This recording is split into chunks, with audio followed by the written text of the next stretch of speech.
notre territoire s'est développé, je dirais, avec une culture du propriétaire qui est très forte. Donc, tu sais, on parle de 75, potentiellement 80 des résidents qui, historiquement, sont propriétaires de leur maison, comparativement au reste du Québec où le pourcentage est probablement plus bas. Donc, on n'a pas développé de logements locatifs comme dans les grands centres, par exemple. Donc, des immeubles de logements locatifs, il y en a sur le territoire, mais historiquement, c'est pas ce qu'on développait. Tu sais, aux îles, historiquement, les prix étaient un peu plus bas. OK. Fait que les gens de l'extérieur qui arrivaient ici aux îles puis qui voyaient ça, bien, qui faisaient comme « Hey, wow, c'est vraiment pas cher, tu sais, une maison comme ça avec la vue sur la mer et tout, c'est vraiment intéressant. » Fait qu'il y avait une grosse demande de la part des gens de l'extérieur. Parallèlement à ça, il y avait aussi les gens qui achetaient puis qui faisaient de la location touristique. Mais comme partout ailleurs en région, on a eu une vague de gens qui ont comme quitté ou boudé les grands centres pour venir s'établir en région. On n'a pas fait l'exception. Dans la pandémie, là, on a potentiellement atteint nos sols migratoires records, donc les plus élevés. Ça a eu un effet qui est très positif en même temps dans la communauté parce qu'on a besoin dans un manque de main-d'œuvre, on a besoin d'avoir des gens qui viennent s'établir ici. Par contre, ça a eu l'effet pervers d'augmenter la pression autant sur le marché immobilier que sur les logements locatifs qu'il y avait sur le territoire. On a atteint des taux d'inoccupation selon la SCHL à 0,0 %, c'est-à-dire que tout est occupé.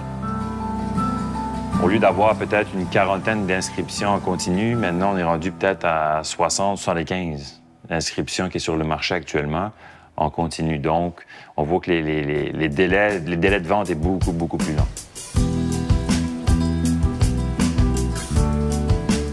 Les maisons aux îles, je te dirais que ça pourrait varier aux alentours. La moyenne est peut-être en 300-350. Ouais, ce qui n'était vraiment pas le cas avant. T'sais, avant, ça pouvait être 200, 250 maximum. Mais en peu de temps, ça bondit d'une centaine de mille facile. Là. Les maisons les plus chères qu'on voyait sur le marché avant, c'était dans le 500 000. Tandis que là, maintenant, il peut en avoir de 600, 700, 1 million. C'est vraiment rendu... Il y a des maisons qui sont très, très, très chères.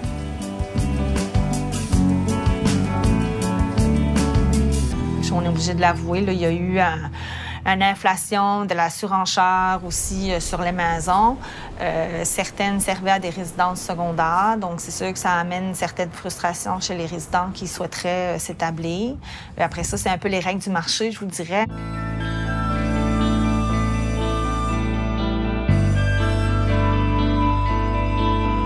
Au niveau HLM, on a exactement 139 logements sur le territoire. Fait qu'on a 12 logements qui sont consacrés pour les familles, puis on a 127 logements pour des personnes seules. Quelqu'un qui arrive chez nous puis qui veut un logement à l'année, c'est certain que ça se trouve pas facilement.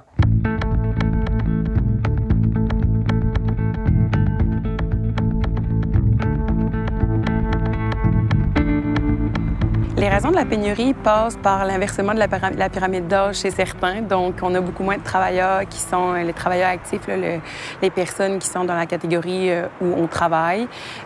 Également, l'augmentation de l'offre des services à la population. On est un petit établissement de santé, mais on offre énormément de services. Nos listes d'attente ont la chance de ne pas être si longues que ça, compte tenu du fait qu'on a une petite population puis qu'on a une bonne offre de services. Mais c'est ça, on doit répondre aux services de la population avec une main-d'œuvre moins disponible pour travailler. Beaucoup se joue dans les deux premières années, autant l'accueil du personnel, donc la sphère professionnelle, mais aussi la sphère sociale, familiale aussi. Donc l'organisation familiale, si les deux conjointes ou peu importe, c'est des familles, peu importe le type de famille, de trouver un emploi, de trouver des activités. Donc c'est vraiment là que se joue un peu comment on s'installe sur le territoire. Et après ça, c'est pas garant du reste, mais ça reste qu'une fois qu'on est installé, souvent c'est dans les 0-1 an, 0-2 ans qu'on voit si les personnes sont heureuses sur le territoire.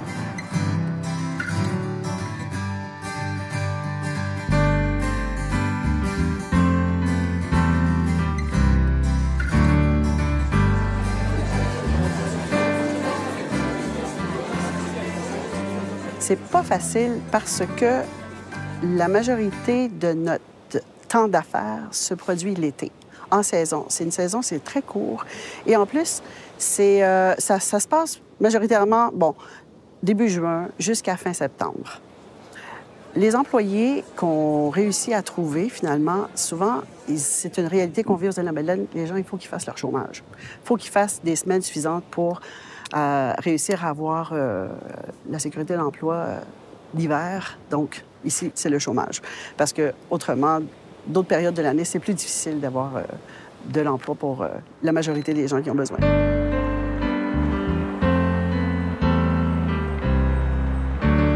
Il y en a plein qui sont intéressés à venir travailler aux Îles-de-la-Madeleine, mais essayez donc de trouver un logement pour l'été. Fait que souvent, les entreprises sont obligées de s'acheter des maisons pour leurs employés ou les loger dans des roulottes ou les loger où ce que c'est qu'ils peuvent. C'est vraiment pas évident.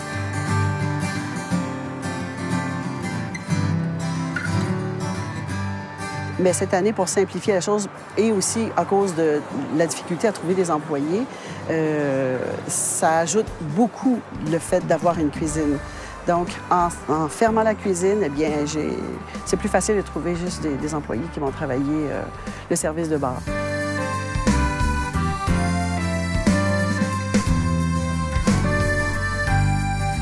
Que ce soit dans le domaine de l'agriculture, que ce soit les pêches et le tourisme. Donc, c'est sûr que ça requiert une clientèle, bien, je dirais, une main-d'œuvre qui va être plus saisonnière. Donc, ça, c'est un petit peu plus difficile aussi à compenser, mais il y a beaucoup d'emplois à l'année. On attire des gens de l'extérieur pour justement venir s'établir ici, des jeunes familles et tout ça.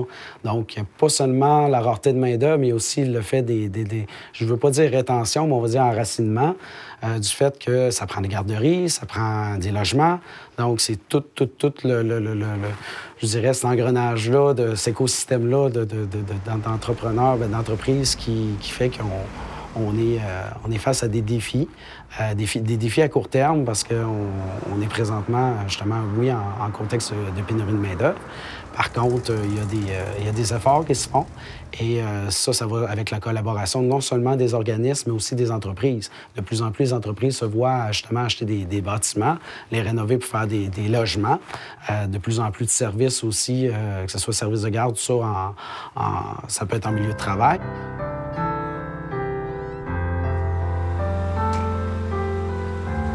Ici, on est au 2e étage. J'ai 6 locaux. Des locaux c'est les enfants de 18 mois jusqu'à 4-5 ans. Puis au rez-de-chaussée, c'est là qu'on a les pouponnières. On a de la place pour 30 bébés en bas. 3 pouponnières de 10 bébés chacune. Fait qu'en tout, c'est 80 places.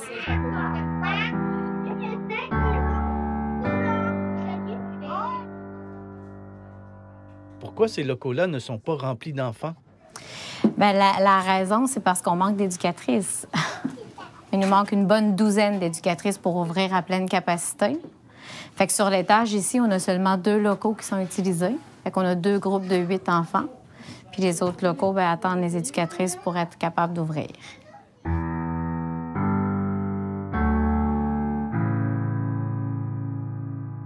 On est vraiment, on dirait, comme le maillon, l'entreprise qui débute la chaîne, que si nous, on a notre personnel pour faire rouler nos places à 100 de capacité, mais c'est sûr que ça a un impact positif sur les autres entreprises.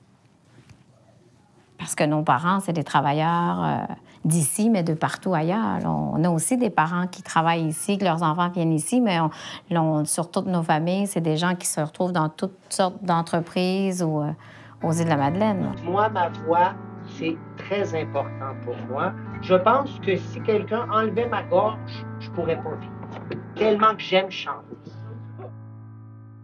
J'ai 27 postes en tout, là, des titulaires de groupe ou sauterelles qu'on les appelle, qui font des journées de congé parce que tout le monde travaille 4 jours semaine.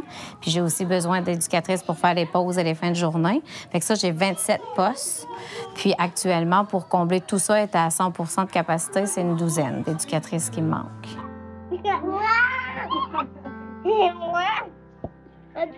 C'est sûr qu'on est sur une petite île, fait qu'il y a une limite aussi au recrutement qu'on peut faire, comme par exemple les agences de remplacement et tout ça.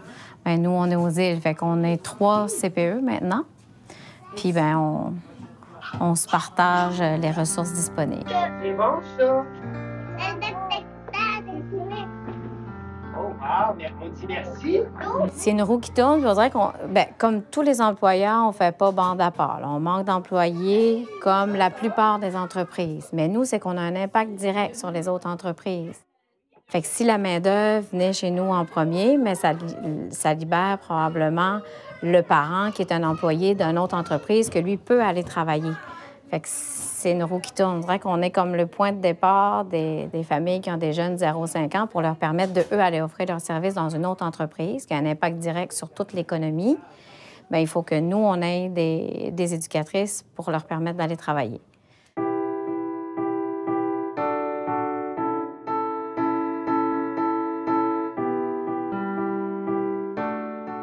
Des besoins pour les 10 prochaines années et de remplacer aussi ces gens-là qui vont partir naturellement.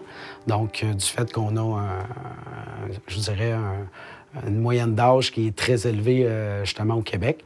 Donc, c'est sûr que si on parle de 100 nouveaux arrivants à chaque année, qui implique 100 nouveaux logements chaque année, c'est pratiquement impossible. Par contre, on est capable, justement, de faire la part des choses pour accentuer puis justement faire en sorte qu'on diminue cet écart-là d'une certaine façon. Tu sais, il faut construire, il faut rebâtir. Puis, il faut qu'on respecte l'offre et la demande. Mais vous savez, là, dans le contexte actuel, bâtir un édifice, c'est très dispendieux. Ça fait que les coûts au niveau de la location ont explosé, que ce soit aux îles ou que ce soit au Québec. Tu sais, un logement, un 3,5, maintenant, on parle de presque 1 000 $ par mois, là.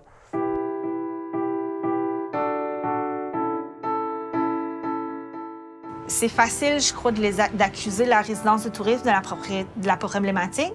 Je dis pas qu'elle n'a pas eu un rôle à jouer, ceci dit, là, bien au contraire, mais il faut développer plus de logements locatifs. On peut pas juste... on peut le travailler, mieux l'encadrer, s'assurer que, nos jeunes aient accès à la propriété, oui. Mais il faut développer des logements locatifs. C'est certain que tout ce qu'on va pouvoir faire, tous les intervenants réunis puis en collaboration, ça va être extraordinaire, là. Parce que oui, il y a un certain manque au niveau du logement aux îles. Puis c'est en se concertant, puis en voyant c'est quoi les types qu'on a besoin, qu'on va réussir à pouvoir reloger tout ce beau monde-là, là.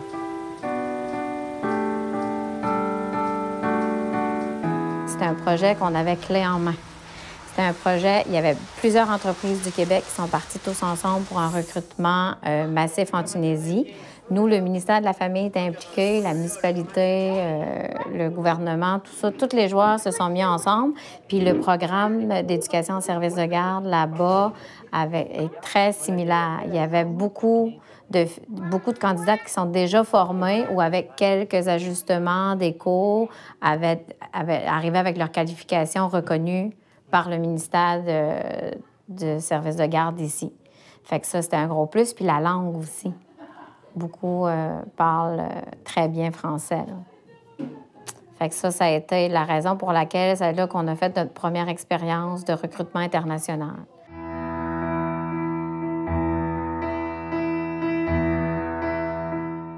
Ce que j'espère, c'est au moins être capable, comme par exemple à Noël prochain, d'avoir ouvert des nouveaux locaux. Combien? T'sais, là, je le sais, je peux pas mettre de chiffres, mais qu'il y ait au moins toujours des locaux de plus d'ouverts, mois après mois, pour en finir à être à pleine capacité. Et j'espère ne pas reculer, parce que ça arrive. Là. Il y a plein de CPE au travers du Québec qui ont eu des ruptures de services aussi. Puis, fait qu'il faudrait au moins continuer d'avancer tout le temps en petits pas, puis pas en refermer. Ouais, c'est sûr que...